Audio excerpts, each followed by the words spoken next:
Some men don't raise their voice. They don't explain. They don't justify themselves. They withdraw, and something shifts. The room grows tense. People feel it, not because you left, but because access was removed. Machiavelli understood this. Silence isn't absence, it's dominance. Machiavelli didn't write about healing. He wrote about fortification. He understood that the world is a battlefield, and survivors don't have the kindest hearts. They have the strongest armor, not armor made of metal, armor made of psychology, of an internal fortress so impenetrable that attacks don't just fail, they don't even register. Right now, you're vulnerable, still reacting, still affected, still hurt. And that's the problem, because as long as you can be shaken, you can be controlled. As long as pain reaches you, power escapes you. But there's a transformation available, a shift so profound that after it occurs, storms that once destroyed you will feel like nothing. This is not about becoming cold. This is about becoming untouchable. And if you're ready, write this in the comments. I am building my fortress. Because what follows is not therapy. It's tactical reconstruction of your entire psychological framework. The first truth Machiavelli would force you to accept: pain is information, not identity. Most people fuse with pain. They become it. They introduce themselves with it. I'm damaged. I have trust issues. But the moment you define yourself by wounds, you've imprisoned yourself in them. Machiavelli observed that rulers who dwelled on defeats never recovered, but rulers who studied defeats and discarded the emotion became invincible. Pain is a teacher, not a tattoo. It shows you where you were exposed, where defenses failed, where judgment was clouded. That's valuable intelligence, but only if you treat it as data, not destiny. Think about the last time someone hurt you deeply. They revealed their character, not yours. They showed you who they are, not who you are. But if you absorb that pain as evidence of your value, you've made a fatal error. You confuse the weapon with the wound. Here's what changes everything. Next time pain arrives, you won't ask, "Why me?" You'll ask, "What is this teaching me?" You'll analyze the pattern. Who hurt you? How? What vulnerability did they exploit? What warning signs did you ignore? Because here's the truth that will set you free. Nobody can hurt you without your participation. Not because you're weak, but because somewhere, somehow, you gave them access. You trusted when you should have observed. You opened when you should have protected. You believed when you should have verified. And the moment you accept that, the moment you take responsibility, not for their actions, but for your access control, you reclaim your power. Machiavelli wrote, "Men ought either to be well treated or crushed, because they can avenge themselves of lighter injuries, of more serious ones they cannot." But I'll translate that for your psychological warfare. Small pains teach you who to remove. Big pains teach you how you let them get that close. Both are lessons. Neither are life sentences. If this truth is landing, write it down. Pain teaches. It doesn't define. The second principle: detachment is not coldness. It is mastery. People will call you heartless when you stop letting them manipulate your emotions. They'll say you've changed, and they're right, because the person they remember bled for them, suffered for them, made their comfort more important than his peace. Machiavelli understood that emotional attachment is the path to psychological slavery. When you care too much about outcomes, people control you through those outcomes. Your attachment becomes their leverage, and once they realize what you're attached to, they'll use it against you. This doesn't mean you stop caring. It means you stop needing. There's a difference. You can care about people without needing their approval. You can value relationships without fearing their loss. You can love deeply without being destroyed when that love is not returned or when it's betrayed, because your emotional state is no longer dependent on external variables. It's anchored to something internal, something unshakable, something sovereign. Think about the people who hurt you most. What did they threaten? What did they take away? What did they withhold? Probably love, approval, presence, loyalty, something you thought you needed from them. And in that need, they found their weapon. But what if you didn't need it anymore? What if their approval meant nothing? What if their presence or absence had no impact on your inner state? Suddenly they're powerless. The weapon they've been using has no target. Machiavelli wrote about this in terms of political power, but it applies everywhere. It is better to be feared than loved if you cannot be both. Why? Because love creates dependency. Love makes you vulnerable. Love gives others the power to destroy you by simply withdrawing it. But respect built on strength, on boundaries, on demonstrated consequences for disrespect, that's something you control. That's something they can't take from you because it's not based on their feelings. It's based on your behavior. So here's your practice. Starting now, every time you feel emotional pain from someone's actions, you pause. You recognize it. I'm feeling this because I'm attached to an outcome I don't control. Then you ask, what would I do differently if I didn't need anything from this person? And whatever that answer is, that's what you do, not to hurt them, but to free yourself, because freedom from emotional dependency is the foundation of being unhurtable. If you're ready to break the chains of needing, declare this: I need nothing external to be whole. The third transformation: people treat you how you train them. Every person in your life operates according to a pattern you taught them. The ones who disrespect you, you taught them disrespect is acceptable by tolerating it. The ones who take advantage, you taught them exploitation is free by never enforcing consequences. The ones who hurt you repeatedly, you taught them that hurting you changes nothing. This is brutal truth. You are the architect of how people treat you, not because you're bad, but because you haven't understood that people don't do what's right. They do what works. And if disrespecting you works, they'll keep doing it. Machiavelli observed this in power dynamics constantly. He wrote, "Men are ungrateful, fickle, false, cowardly, covetous, and as long as you succeed, they are yours entirely." The moment you stop succeeding at maintaining boundaries, at enforcing standards, at demonstrating that mistreating you comes at a cost, they will test you. They will push. They will see how much they can get away with. And every time you let something slide, you've just updated their training. You've taught them that this behavior is also acceptable. But here's where your power returns. The moment you understand that you've been teaching people how to treat you, you realize you can teach them something different, not through words. Words mean nothing. Through consequences, through boundaries that are enforced, not explained, through a clear demonstration that the old rules no longer apply. Think about someone who's hurt you multiple times. Why did they do it again? Because the first time, nothing changed. You might have been upset, you might have cried, you might have expressed how much it hurt. But what consequence did they face? Did they lose access to you? Did they lose your trust?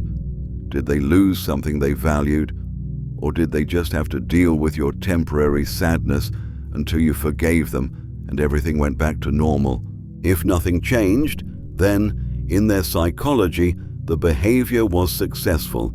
They got what they wanted. They just had to endure some emotional discomfort from you, but that passed. And once it passed, the lesson they learned was not, I shouldn't do that again.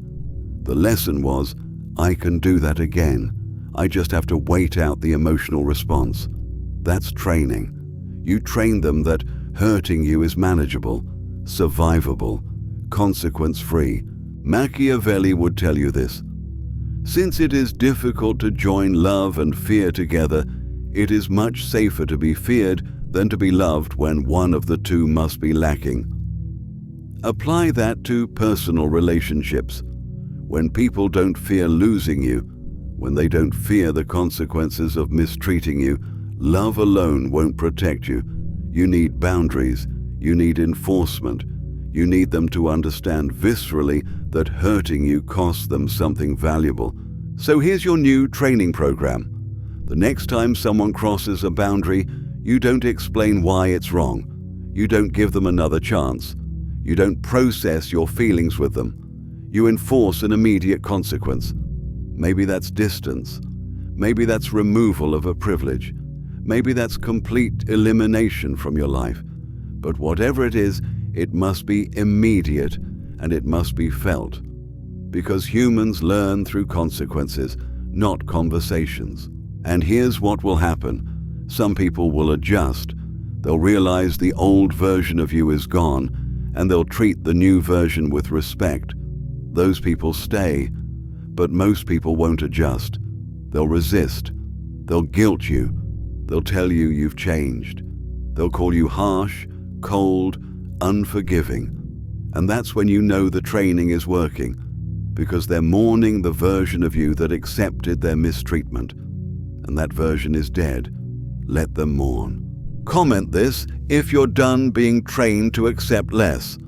I teach respect through consequences. The fourth principle, you cannot be destroyed by what you've already survived. Think about everything you've been through, the betrayals, the losses, the moments you thought would end you, yet here you are, still breathing, still capable of transformation, which means every fear about future pain is based on a lie. Machiavelli understood that every wound you survive makes you stronger in that area, not because you become numb, but because you develop immunity. The first betrayal devastates. The second hurts less. By the fourth, you see it coming. You've pattern recognized. You've adapted. This is not cynicism. This is evolution. You're not becoming bitter.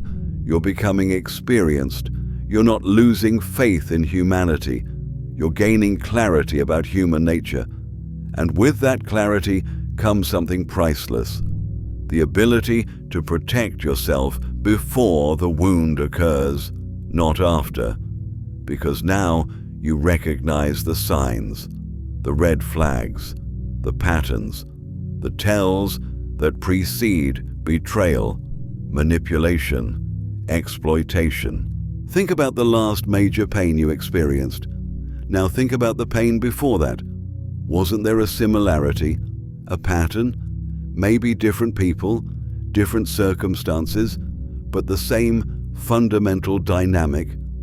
That's because you haven't been randomly hurt. You've been repeatedly hurt by the same type of person, the same type of situation, exploiting the same vulnerability. But once you see the pattern, once you truly see it, you can break it. Machiavelli wrote, "The wise man does at once what the fool does finally." The fool gets hurt over and over, each time by the same pattern wearing a different face, until finally, after years of pain, he learns. The wise man sees the pattern once, extracts the lesson, and never falls for it again. Which one are you choosing to be? Because that choice determines whether your past pain was wasted or whether it was the most valuable education you've ever received. Here's your power move. You're going to make a list. Every major pain, every significant betrayal, every deep wound. And next to each one, you're going to write the pattern, not the person, the pattern. What type of person were they? What warning signs did you ignore? What need in you did they exploit? What vulnerability did you expose? And as you write this, you'll start to see it. The same pattern, over and over, different actors, same script. And once you see it, once you truly understand the pattern, you become immune to it. Because the next time someone with that pattern shows up in your life, and they will show up, you won't be charmed. You won't be fooled. You won't give them access to the vulnerable parts of you. You'll recognize them immediately, and you'll remove them before they can do what they came to do. That's not being closed off. That's being wise. That's being protected.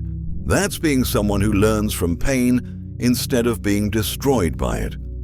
If you're ready to break the pattern instead of repeating it, write this: my pain created my wisdom. The fifth transformation: silence is your shield. Reaction is their weapon. They want you to react, to get angry, defensive, emotional. Why? Because your reaction gives them information, shows them what still hurts, where you're still vulnerable. Every emotional reaction hands them a map to your weaknesses. Machiavelli understood that in war, the calm side has the advantage. The side that can be provoked loses, and life is war, with psychological tactics, with manipulation, with attacks on your peace, and the people attacking you are studying your reactions. But watch what happens when you stop reacting, when someone insults you and you just look at them calmly, when someone tries to guilt you and you remain unmoved, when someone attempts to provoke you and you respond with silence or with such measured calm that they can't read you. They panic because the tactic that used to work has stopped working. The weapon they relied on has lost its power. And in that panic, they reveal themselves, they escalate, they try harder, and in trying harder, they expose their true intentions. This is psychological warfare at its finest. You're not ignoring them because you're weak. You're staying silent because you're strategic. You're not remaining calm because you don't care. You're remaining calm because you understand that emotional control is power. And the person who controls their emotions controls the interaction. The person who controls the interaction controls the outcome. Think about the last time someone hurt you with words. What did they say? Now here's the real question. Did those words have power because they were true, or did they have power because you reacted to them? If you hadn't reacted, if you had simply heard them and moved on, would those words have had any effect at all? Probably not. But your reaction gave them power. Your emotional response validated them. Your pain confirmed that they'd found a vulnerable spot. Machiavelli wrote, "Everyone sees what you appear to be, few experience what you really are." When you react emotionally, you're showing everyone exactly what you are: vulnerable, controllable, predictable. But when you remain unreactive, when your face shows nothing, when your voice stays level, when your behavior doesn't change regardless of what they say or do, you become unreadable, unknowable, unpredictable, and that makes you dangerous. Here's your practice. For the next 7 days, commit to this. No matter what anyone says to you, no matter how they try to provoke you, you will not react emotionally. You might respond, but it will be measured, calm, strategic. You will pause before you speak. You will consider whether speaking serves you or serves their need for your reaction. And most of the time, you will choose silence, because silence cannot be used against you. Silence cannot be twisted. Silence cannot be weaponized. Watch what happens. People who used to be able to manipulate you will become frustrated. They'll try harder. They'll escalate. And in that escalation, you'll see their true nature. You'll see that they were never trying to communicate with you. They were trying to control you. And now that you can't be controlled, they have no use for you. That's not a loss. That's a filtering system. You're discovering who actually values you versus who just valued their power over you. If you're claiming your emotional sovereignty, declare it. My silence is my strength. The sixth shift. You owe explanations to no one. This is where most people lose power. They feel compelled to explain themselves, to justify decisions, to make others understand. And in that compulsion, they surrender sovereignty, because the moment you explain, you're seeking approval. Machiavelli observed that strong rulers never justified decisions to those beneath them. They decided and acted.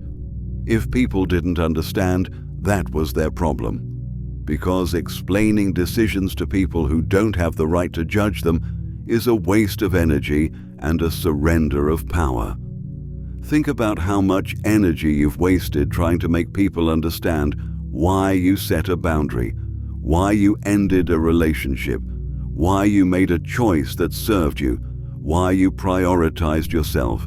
And did all that explanation change anything? Did they suddenly understand?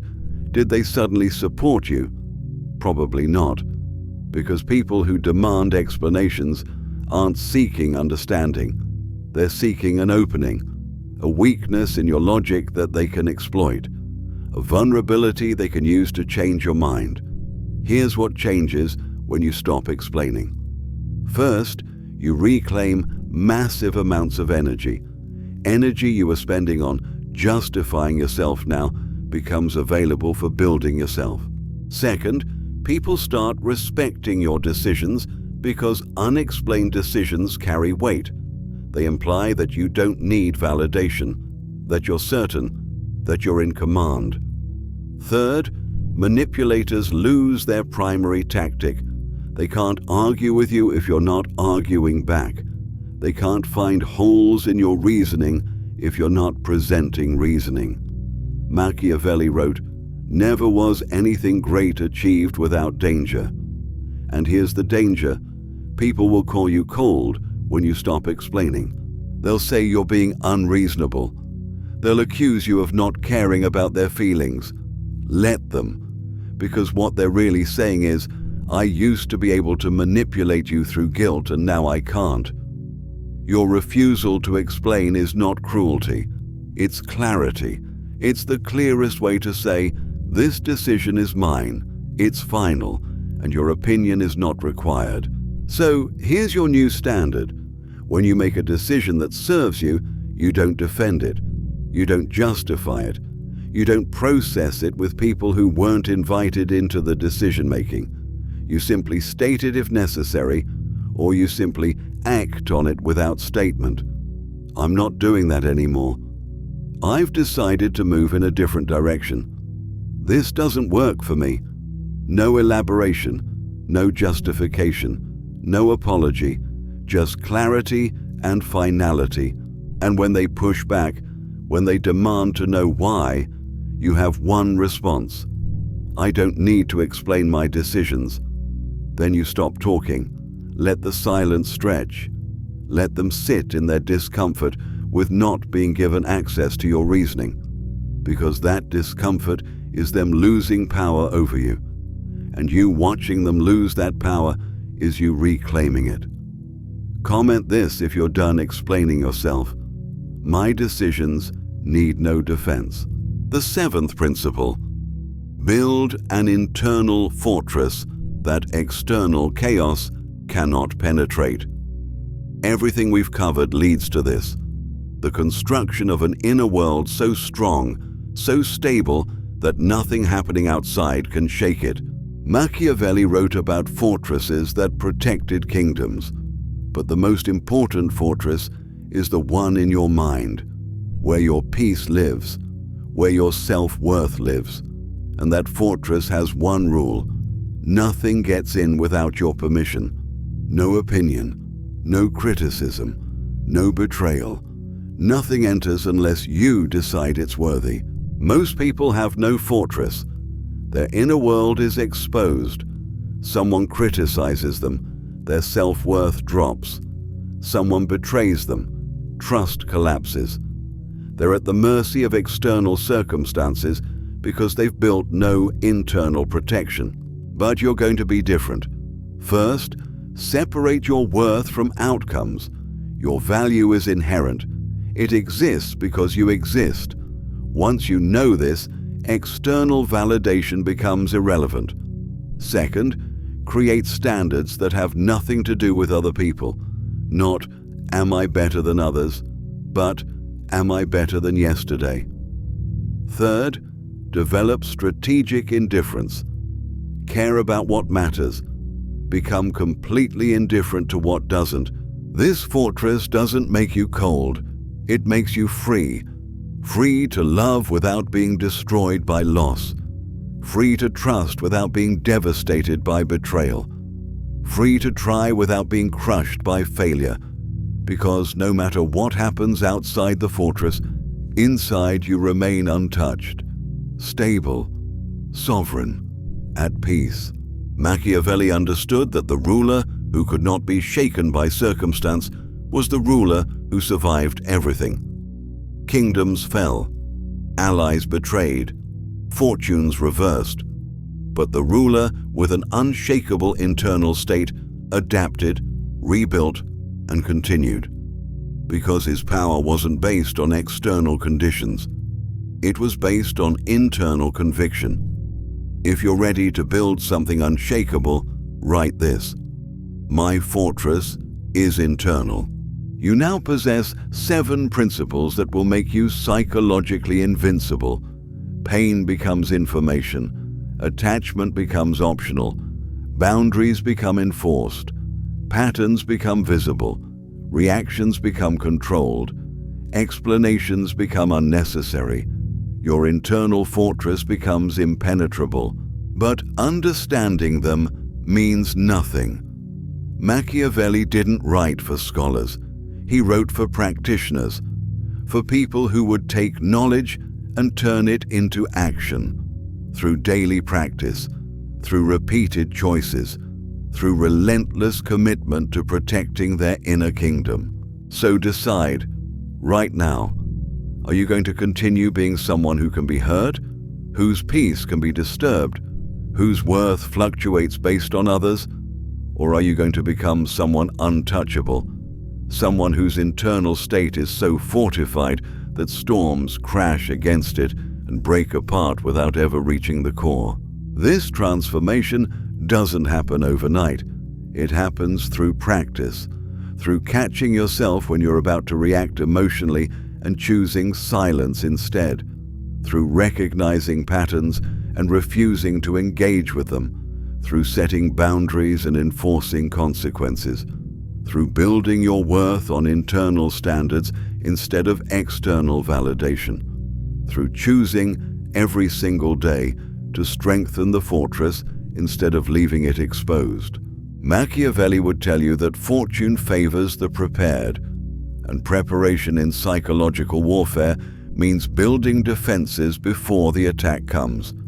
It means training yourself now while you're calm, so that when chaos arrives, your response is automatic, measured, powerful. It means becoming someone who doesn't hope they won't be hurt again, someone who knows they can't be hurt again because they've built something impenetrable. The world will test you. People will try to provoke you. Circumstances will attempt to shake you. And when that happens, when the attacks come, and they will come, you'll stand in your fortress and you'll watch them break against your walls. You'll watch people use tactics that used to destroy you and see those same tactics now dissolve into nothing. You'll feel attempts at manipulation slide off like water off stone. And in that moment, you'll understand what invincibility feels like. Not because nothing bad happens to you, but because when it does, it cannot reach you. It cannot touch the part of you that matters. It cannot disturb the peace you've built. It cannot shake the foundation you've constructed. You've become what Machiavelli described, a fortress that stands while everything around it falls. This is not cruelty. This is survival. This is not coldness. This is wisdom. This is not isolation. This is sovereignty. And sovereignty is the only state in which you can truly live, truly love, truly build, without fear, without vulnerability, without the constant terror that the next blow will be the one that finally destroys you, because you've already been destroyed, and you rebuilt yourself into something that cannot be destroyed again. If this message has reached the part of you that's been waiting for permission to become untouchable, then seal it now. Write in the comments, "I am building my fortress. Nothing gets through." And subscribe, not for more content, but for continued fortification. For the ongoing construction of a mind, a life, a presence that the world can challenge but never conquer. From this moment forward, pain is just information. People are just patterns. Reactions are just choices. And you are a fortress. Unshaken, unbroken, unhurtable. That's not a promise. That's a decision. And you just made it. Now build.